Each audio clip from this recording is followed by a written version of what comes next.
everyone. Once again, you're up front with Frank Rothstein on Sky's Crescent Radio. We're broadcasting live on YouTube. So if you come on over to YouTube, I don't know where you're hearing us at. We're at youtube.com/Sky's Crescent Radio /up front with Frank Rothstein / anything else you want to add into it. Come on over and listen to us. We're also sharing the stream live on Facebook at the same names, Up Front with Frank Rothstein, Sky's Crescent Radio, or my personal Facebook page, and just saying hello. Another week of saying hello, seeing what's going on. I missed being in the studio, and I could see my light is a little bit low today, and the reason being is I have like a historic problem with a little bit of light in this eye, in my left eye. So we'll see. Yeah, this eye. I was wondering how you saw it. So sometimes when it bothers me a little bit, I just keep the light a little bit low, but you'll hear me. I'll be ranting and raving as always. Sitting with me as always, just not sitting next to me. She's broadcasting deep from in her own studio at locations unknown with all kinds of crazy new equipment. She took a little more of a background of the universe and more of a background of her instruments. And with 2 umbrellas for light control, a keypad, a mixer board, a speaker, a drum set, a couple of guitars, and of course a Baruch College sweatshirt, it is Jade Zabrick. Hello, Jade. You can check out Jade and her band, The Trainwalkers, at thetrainwalkers.com. And stop by our radio station, skyscrescentradio.com, where you can see all our comings and goings. And we'll tell you about the email addresses in just a second. You can always email me at upfrontfrank@gmail.com. I always take a little feedback. You can also message me on one of our Facebook pages, and we'll see you. Also on YouTube, there's a comment section. Feel free to tell us what you think. You can also contact Jade about her band, her station, anything you want. Jade Zabrick at gmail.com. That's how easy it is. And this is really throwing me off because I have my own YouTube screen on and I'm watching myself in a couple of second delay. So if I give myself the finger, I'll be insulted in 10 seconds. Well, I got to change this page. Let's see. What is going on in the world? There's always something going on in the world. I got to tell you, the world is always a crazy or so place, What can you do, right? Again, I don't take stories from the front page. I never did. I just, I find odd end stories going on around the world. Some of them are serious. Some of them are outright insane. But either way, some of them are just funny. So I try to mix it up a little bit, and I do shift gears going back and forth between emotional content and importance. Cheers. I drink Darjeeling, by the way, in case you wanted to know. You have heard me say out here on this show, wow, almost 300 of them, as a matter of fact. Every now and then I'll talk about suicide. I mention it, I talk about it. Social media, kids on social media. I mention it, I talk about it. The parents, I don't know what you're thinking of, but I'm reading this story today. And I got this story off of CBS News.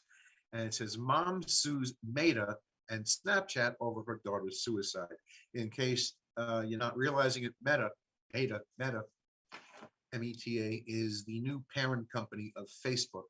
The whole corporate thing, which I'm not going to go into, but corporately they are known as Meta. Okay.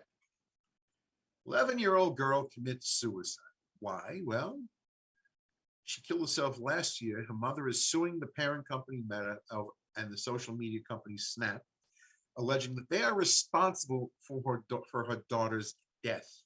In the lawsuit, Tammy Rodriguez accuses 2 companies, the Meta-owned Instagram, because Facebook owns Instagram, and Snapchat,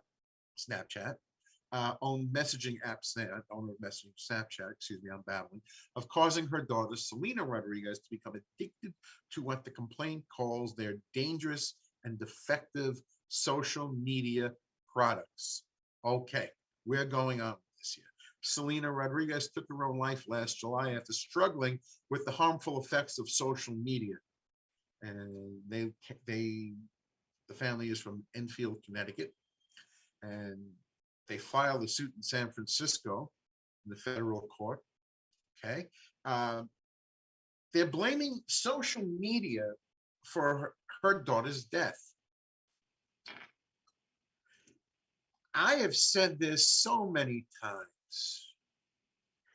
Yes, I admit that I agree that social media outlets should bear a little responsibility as to what content is on their platforms. Because certainly there's not everybody out there is a Boy Scout or an angel. We know that already. As much as, and they will probably, this family will probably get paid whatever because it's tragic. Daughter killed herself last year, but she's 11. Where's mom and dad? Where's mom? Mom can drop the lawsuit. She can launch a lawsuit. All right. She could drop the papers in, but she wasn't watching out for her daughter. And somehow, whatever this kid was seeing, she's 11. She doesn't, 11-year-olds don't have the capacity, the mental wherewithal to deal with what goes on in social media. Forget how tough it is for kids in general with how cruel, how mean kids can be to you on a normal day at school, anywhere. Now you're at social media, a platform where people will say things to you that they would not say to your face because there's no ramification for saying. I mean, I'm a grown man, and there are people saying things to me that if they were in front of me, they'd be running the risk of getting hit in the head. But they're on social media and they can get away with what they want. Um, so I'm not really sure what money they're searching for. I don't know exactly how much they're looking to get out of this, but I'm trying to figure what amount covers it. Because let's face it, the parents are supposed to be watching this. I use a social media app called Live. I'm out there talking to people I know, people I've met, regular conversation. One of the rules of all these social media apps, no matter what it is, whether it's LiveMe uh, or any other one of them, there's a whole host of social media apps where you can go out, kill time, and waste your money and all that stuff, is that you must be at least 18. You cannot be a minor. I don't care if you're 17 years, 6 months. You cannot be a minor on this page. If there is an account where you see someone who looks like a 15-year-old out there who is clearly a kid, yes, the app will shut the account off. They will not allow it to happen. If there is a kid there, there is a parent. If the whatever reason, I've seen kids out there, musicians, whatever the deal is, but the mom is right behind them, right in front of them. You can hear the voice. There's an adult in the room. In this case, I don't know who is supervising this 11-year-old while she sits on the couch or in the chair or in her bed with a little cell phone or tablet, playing around with the computer while the mom is doing whatever just to keep the kid quiet.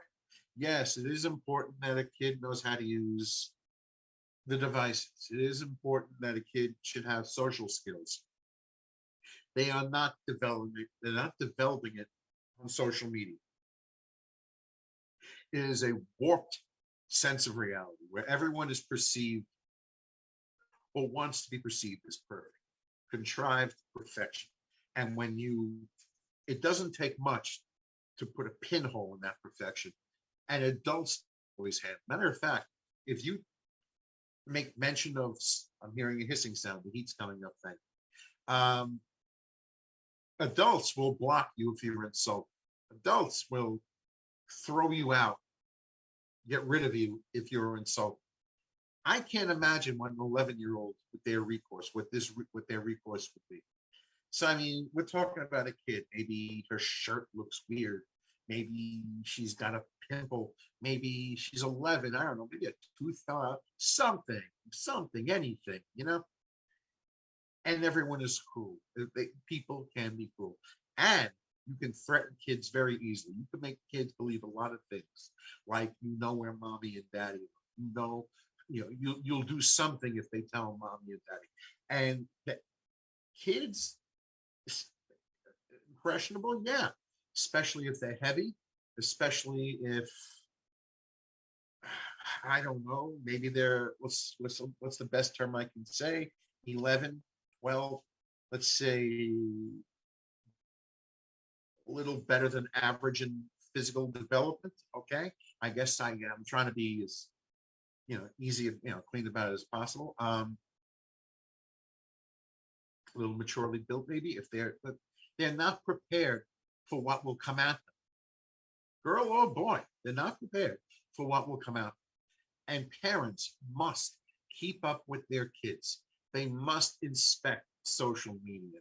Matter of fact, I don't think any child, I'm hoping that at least the mom had the account, because then she would have to log into the account, but not to leave the kid alone for how many hours a day, whatever the plan is, and not inspect what's going on. Because there's no way in the world this mother did not know something was wrong with her child. It can't be. Can't be. Kid come off of that crying? Was someone mean to her, insulting? Did she come off crying, looking upset, looking scared? Something. And clearly, when I hear suicide, everyone's heard me talk about what I think on that subject. This is a case, a then 11-year-old kid who could not fight for herself, and someone missed the signal and didn't fight for her when she couldn't fight for herself. And now they're looking to sue a company who, yes, they will pay, and they do have some responsibility, obviously, as to what content is on their platform. But the mom should be bearing the burden of this one, not getting a check. I blame the parents every last time in a case like this. I want to know where they were while this kid is sitting on social media. What else is going on?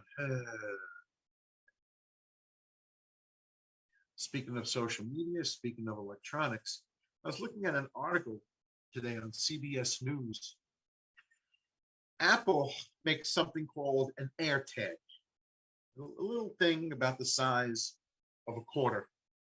Okay, fits on a keychain. It has a little magnetic base. You can store it a lot of ways. And what this does, it could be planted anywhere. It could be planted in your coat, in your bag, in your car. You don't have to know what it is.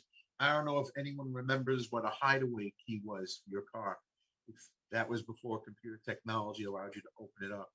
And I was always a believer in carrying two sets of keys. But for people who didn't, they used to have a hideaway. And it had a magnetic, it was a little box about the size of, I don't know, a key. And you slid open, put the key in, slid it closed, and it was a magnet. And it onto the underside of the car, usually by a wheel well, which everyone was easy to get to.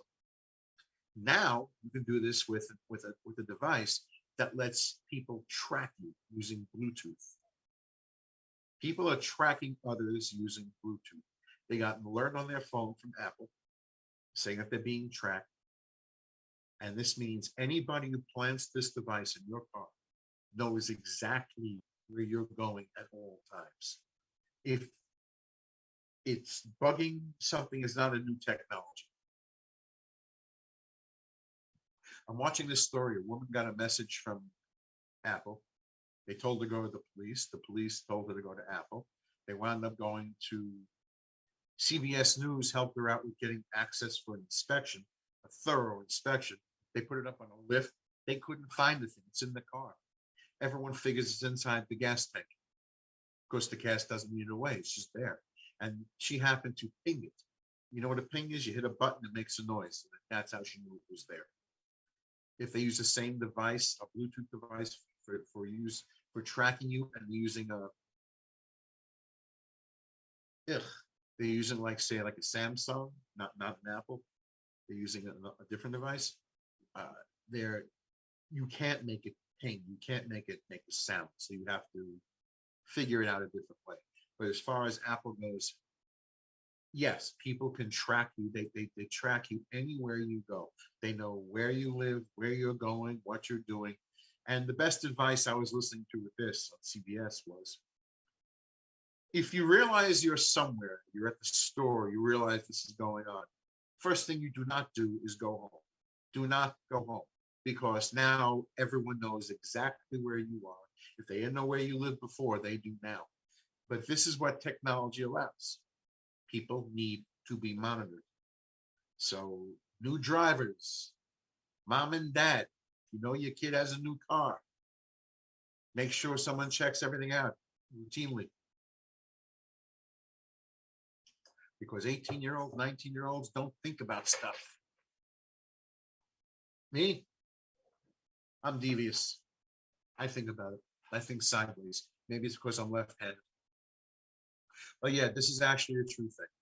They do make a device that is traceable to the owner if you can get the records from Apple, but that so far they haven't given up records for anyone. So anyway, be careful. Get yourself checked every now and again. Make sure. And if you get a notification, don't go home. Go get your car checked somewhere. What else is going on? It's one of those days, isn't it? I leave the rest of the regular news to you to find, because it's on every cable network. You hear the same thing over and over.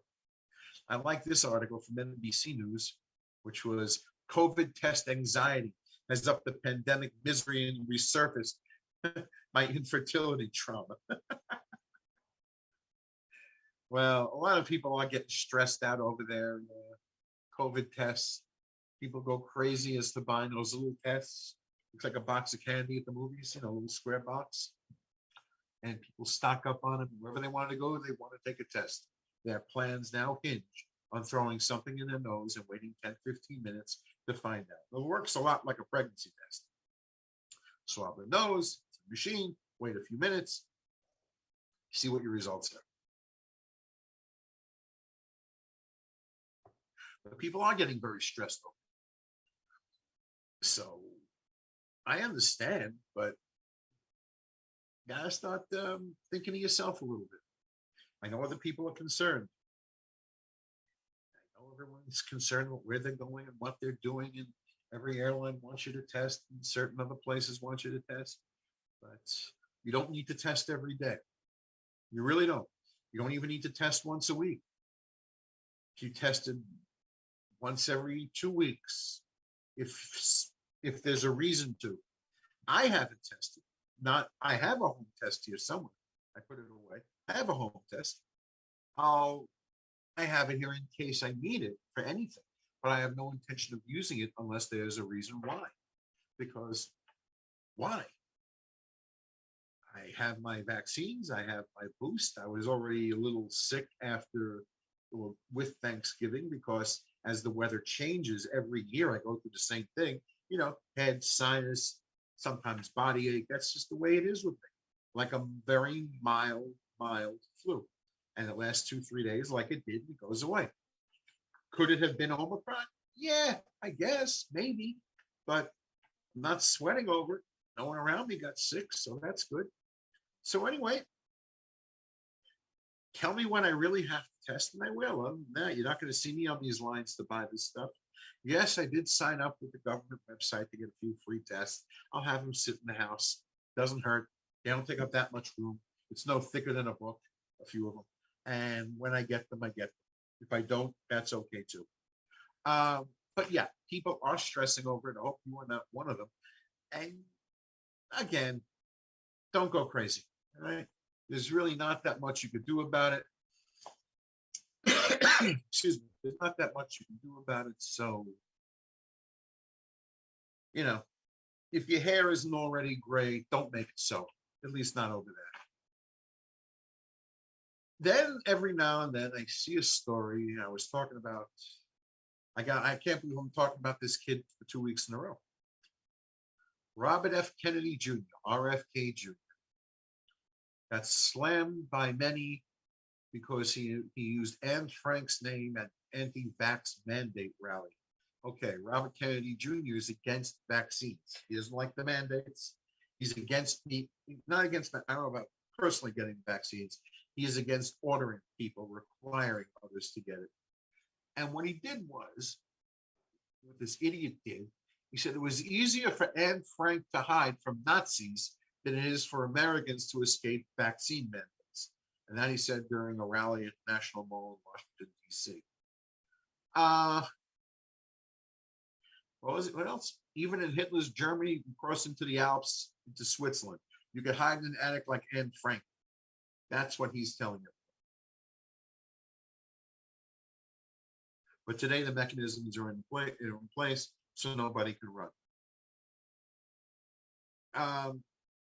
Just so just in case anyone needs a reminder, Anne Frank and her family were found 2 years after hiding, taken to concentration camps where they all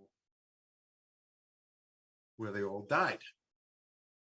She's probably the most famous victim of the Nazis, because a kid with a diarrhea, you all heard the story, but she died in a concentration camp. There are certain things that are off limits. There are certain things that are off. It's not like comedians never made fun of Nazis or made fun of Hitler or anything like that. But when it comes to serious conversation, no. Especially you don't bring kids into it. And sorry, gang. Wearing a mask is not the same as going to a concentration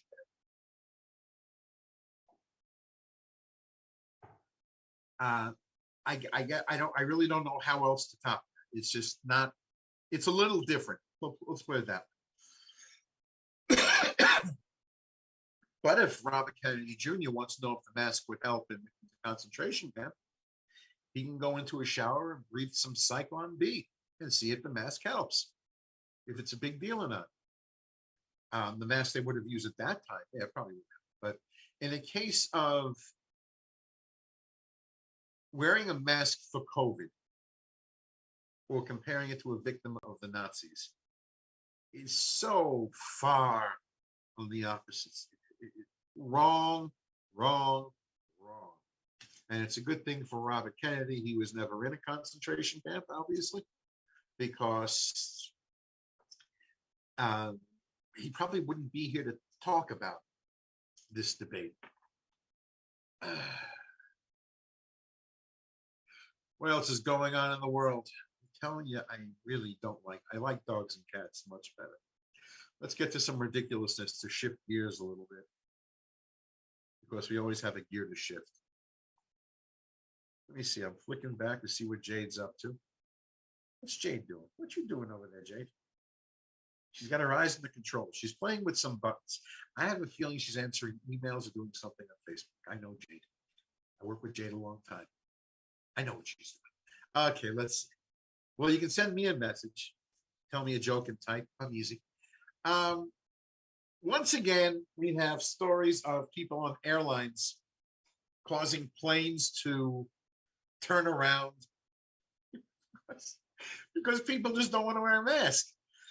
I mean, I read some of these things. This headline is Irishman busted for refusing to wear a mask, mooning the Delta airline flight attendant, according to passengers. And that's according to the feds. Let me see. An Irishman was busted for refusing to wear a mask on a New York-bound Delta flight, as I said, after mooning attendants and passengers. Shane McInerney, 29, faces up to 20 years behind bars on charges of interfering with the flight crew's duties, intentionally assaulting and intimidating a member of a flight crew. That's during a Delta airline flight from Dublin to Kennedy Airport in New York. He was released. Well, it says he refused dozens of requests from the flight crew to mask up and pull down his pants and underwear and moon passengers and staff. He also raised his fist to the captain. Don't raise your fist to the captain. You punch out the captain, no one's going to fly the plane. Well, yeah, he's also drunk, I guess. He put He put his own hat on the pilot's head and then yelled, "Don't touch me." I like it when you hear that people get duct taped to their seats in mid-flight. Keep this in mind. There are no fender benders at 35,000 feet. Just remember that. You can't just bump into a different plane. There's no getting a flat. There's nothing so simple out there. There are no traffic stops in the sky. Anyway, so this guy, they turned around. They arrested him. Let me see. Young guy, strong as a horse, looks to be in good shape, like an athlete. And he dressed like a Chippendales dancer with some other guy and some girl. Okay, fine. He's got his life going on. And I guess he got drunk and made an ass of himself, which may cost him some money and some time.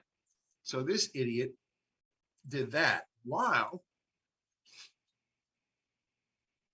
on another flight, a Newark flight turns back after passengers refuse to leave business class.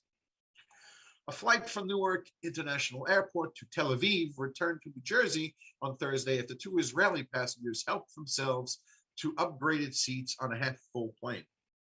Passengers clashed with the United Airlines cabin crew after they refused to prove they were ticketed to sit in the business class seats. This is according to the Times of Israel, which cited Hebrew language outlets. All right, okay.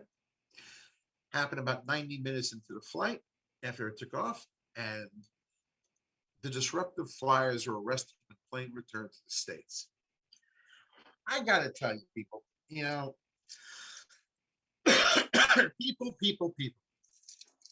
There are places where you can win arguments. There are places where you cannot. In a plane, you cannot. Not going to happen. You haven't got the option to leave in the middle of the flight. They can't just throw you out, but they can turn the jet around. Or if they're close enough to a destination, they will have sky marshals waiting for you, the police waiting for you, and you'll be arrested. Nobody wins the argument with the flight crew. Don't make an ass of yourself over a mask. Don't show your ass to the flight attendants. Put on your damn mask, put on your fucking mask, yeah. I mean, you're done. And just sit there, enjoy the flight. If there's a movie, so much the better. And I don't get it. I mean, I see these videos on YouTube, on clips from on other sites where people think they have these rights. They'll tell you about their right to not wear a thing. You don't have that right. My religious exemptions? No, you don't have religious exemptions. I have a medical exemption. What's the medical cause? I don't have to tell you. Well, I mean, I have a bad ankle. Does that give me a medical exemption? So yeah, I think people, if they have a medical exemption for a reason why they can't, they should at least present the card explaining this. Although if they can keep on talking and cursing and screaming and fighting and yelling and cursing and screaming and yelling, "I'm filming you," while they're sitting there with their freaking phone doing this all day, it's certainly not a lung problem and really not a mouth problem. So keep this in mind. If you're one of those who likes to argue with the flight people, the people running the plane, and pretty much responsible for taking care of your life, always remember these stories, keep them in a file, and see how thick that file gets before you take off. Because I promise you, there are a lot more people losing those arguments than winning.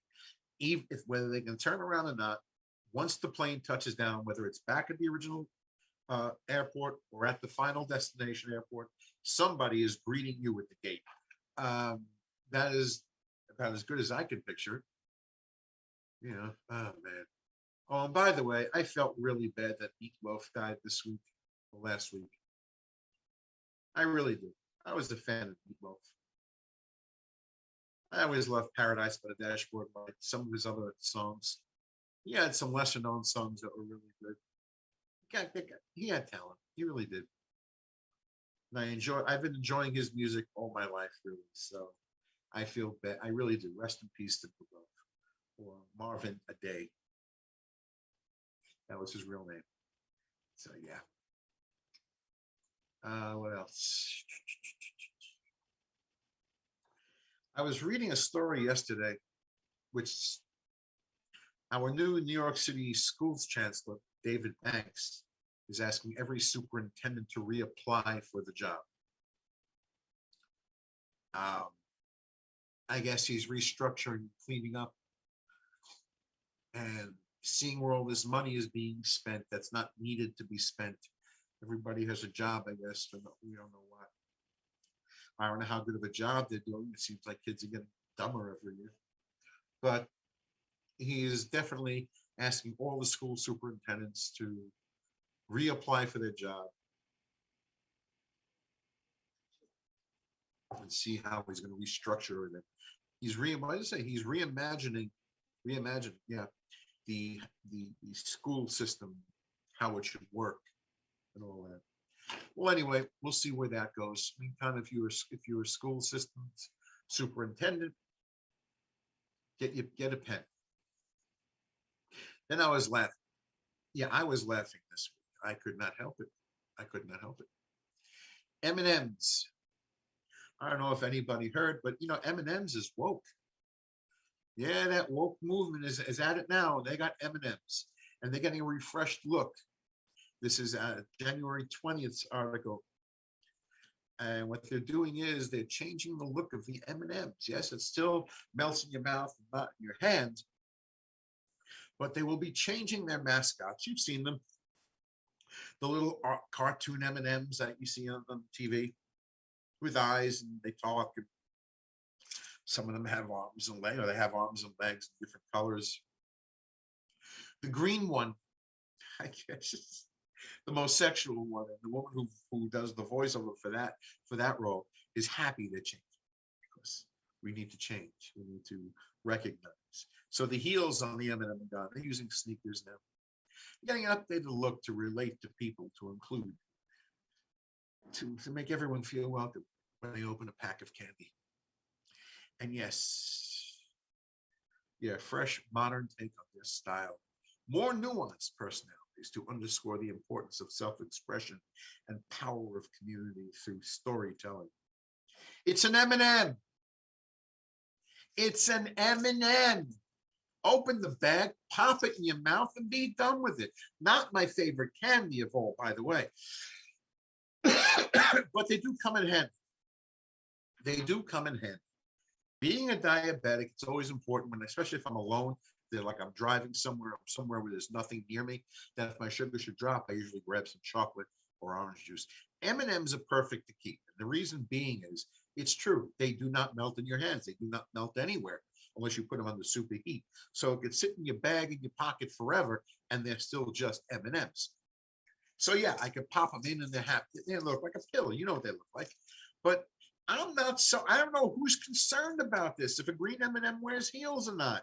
If a blue M&M, a red M&M, a more, yeah, each M&M shape now has now also been defined with arms and legs that are now not a tan hue, but a lighter, more neutral shade. It's an M&M. Holy crap. Go to the 7 basic colors of Crayola, or is it 8, and leave it at that. Even Mr. Potato Head isn't Mr. Potato Head. Neither is Mrs. Potato Head. It's just Potato Head. Everything's neutral. Everything's defined. You can build it. Okay, it's Potato Head, but it's a toy. It's Mr. Potato Head. This is an M&M. Oh, God. Oh, wow. Well, what does it say here? This is from Laura Chen on Twitter. I don't know who Laura Chen is, but her thing is M&Ms are not only fictional, but also literally a rainbow. And yet they are still not, yet still they are apparently not diverse enough.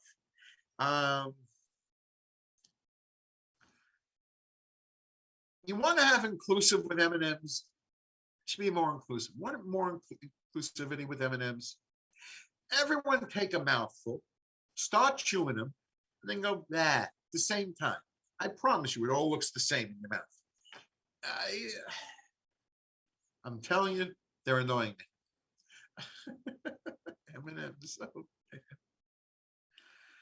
Uh, yeah, the voiceover actors got involved with this. So yeah, the green M&M no longer has the feminine touch. The hand is not on the hip. The hand is hanging down. The legs are no longer tannish like legs with boots on.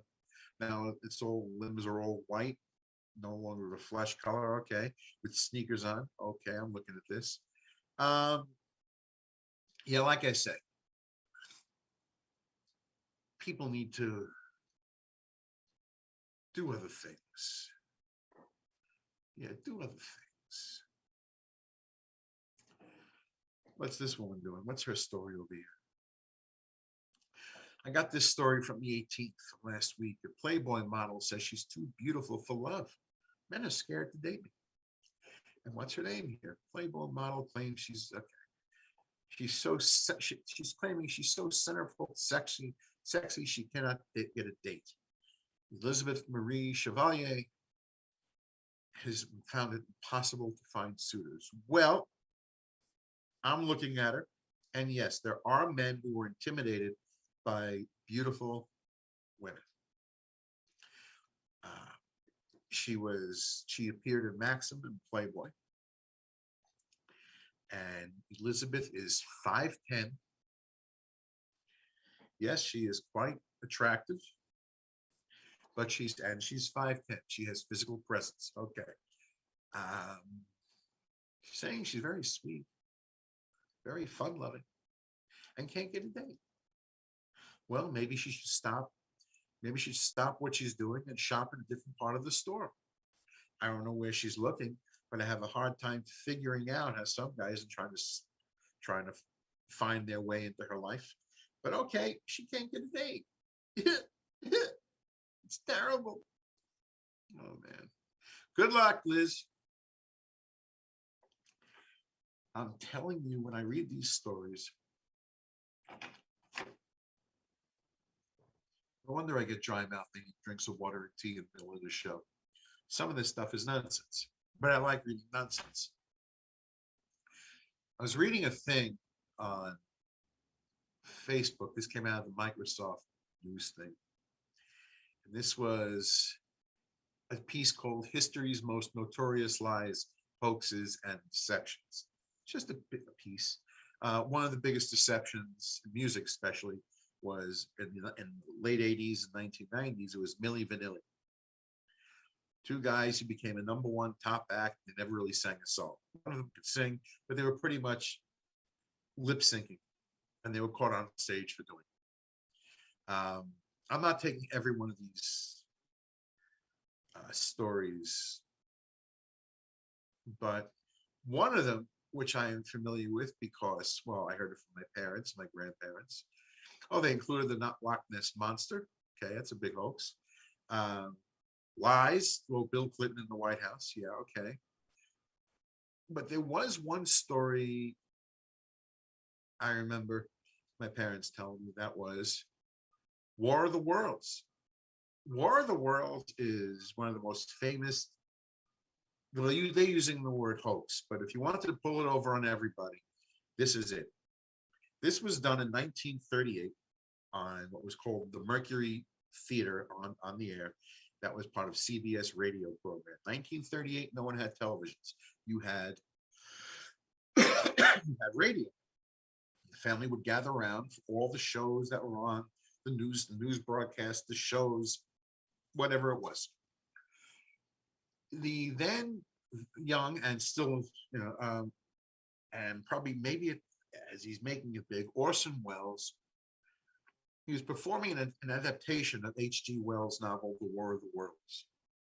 And what he did was he didn't just go on the air and tell you a story, tell you the story, and read you the book. He did it in a series of news bulletins. All of a sudden, breaking in, this just in. And he was telling everybody that Earth was being invaded by Martians. At that time, no one knew what was on Mars, so there were Martians. And that's what he had. The entire, whoever could hear his voice believed that Earth was being attacked. And this was a brilliant thing. It was the biggest, everyone was listening to. It was the biggest story around. And it worked.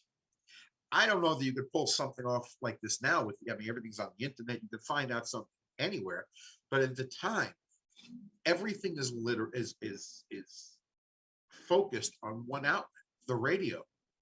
And him being an actor, he knew just how to speak, knew just how to do everything.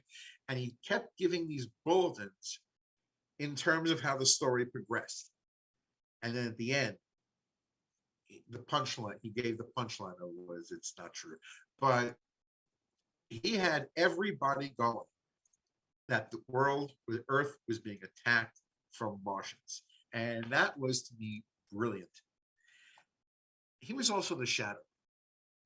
If you want to know who the Shadow is, just punch up Orson Welles, the Shadow. And that's just, that was a character again on the radio. Who knows what evil lurks in the hearts of men? The Shadow knows. You know, no one knows anything but the Shadow knows. And that was his character also originally.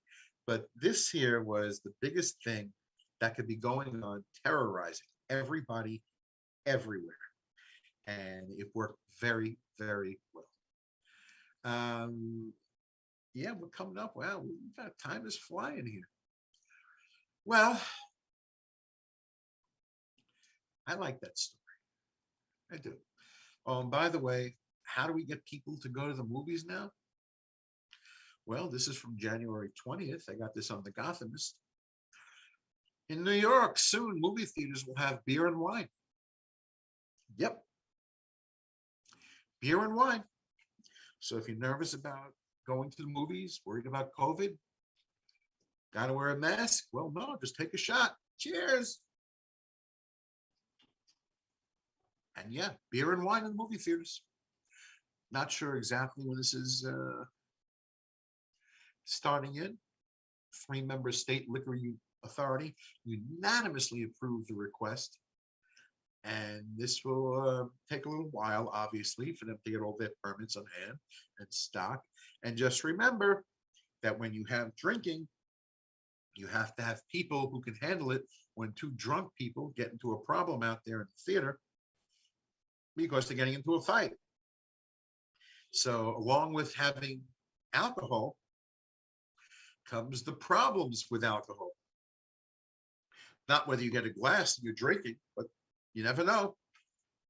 Well, along with popcorn crumbs on the floor, spilled sodas, you might just get a little vomit. You never know. You never know. It's not that bad. So anyway, that's what's going on in that part of it all. Get ready if you're in New York. You know, cheers. Oh man, it's one of those days, you know, one of those days. I'm a Most people who know me know I'm a huge fan of boxing. I'm a really a boxing fan, always have been. I keep telling people it was my mother who taught me how to watch the fights. We used to, you know, she was always a sports fan, taught me how to watch and all that. Took me to my first fight. Um, right now in the heavyweight division, at one time in sports, there was no title, the most prestigious title in all of sports. The biggest title in the world was being not even the president of the United States or the Queen of England, being the heavyweight champion of the world. You were the champion. It used to mean something. It used to stand for something. You were the champ. You acted like it. You know, I mean, the first recognized heavyweight champion under the current set of rules for all modifications was John L. Sullivan. And his line was, I can lick any son of a bitch in the house. That was his line. And he wore it with pride. He wound up losing, but then the next champ had his thing, the next champ had his thing, and they all carried it with pride. Today, everything is money, which is great. Fighters should make money. But right now, there are 4 major sanctioning bodies, 4 heavyweight championship belts. One by the World Boxing Organization, the WBO, one by the World Boxing Association, that's the WBA, and the International Boxing Federation, or the IBF, which is held by Alexander Usyk. Um, the World Boxing Council, WBC, is held by Tyson Fury. Okay, why am I talking about this? Well, I got a little while to go. But it used to be that if you had a chance to title, you jumped on it. This was your chance. You got a title shot. That's what it sounds like, a title shot. Alexander Usyk beat the former champion, Anthony Joshua, in his last fight, got the titles. Now, Anthony Joshua is being offered all kinds of crazy money after this ambulance passes. 1 second. You can hear that. I know you can hear that.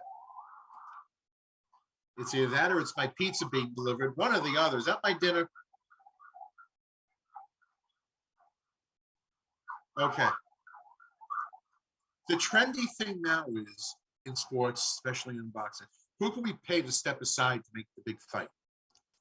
Well, Tyson Fury has to fight this guy, Dillian White, out of England. They're negotiating, but nobody really wants to fight Dillian White. He's not really a big money-making name. They want him to step aside. But he has a lawsuit. This gets a complicated thing. But Anthony Joshua, who's going to get roughly $20 million not to fight, if he says, if he okays it, providing that the legal actions on the other, it's just a mess. My point being is that it used to be something. If you were in any weight division, if you were getting a shot at the title, it was as important as what it sounds like. You are getting your chance to win the title, to become the champion. And that is no longer the case. Now it's how can I make money? Who can I make it from first? How do I make it the best way? One fight only, not so much my career, my one. And I find that to be very, very sad as the state of the business and boxing, because I am a big fan. I do enjoy it. But things are different. Things aren't like they used to be. So, do the best we can. So anytime, my only advice to anyone is, no matter what you do, if you get a shot at the title, take your shot. You may not get another one.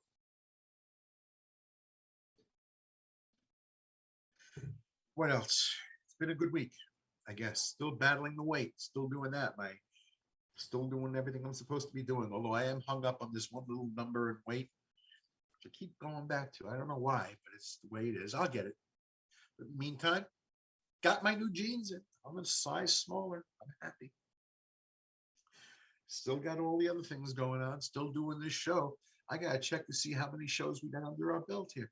I know we're coming up on 300. I have to check the schedule because there was some time we took off. Jade had gone away. I think I'm getting called for jury duty soon, so I may have to take a Monday off down the road. So, I'll see what my schedule is. But wow, I'm doing this almost 300 shows in, which means almost 6 years.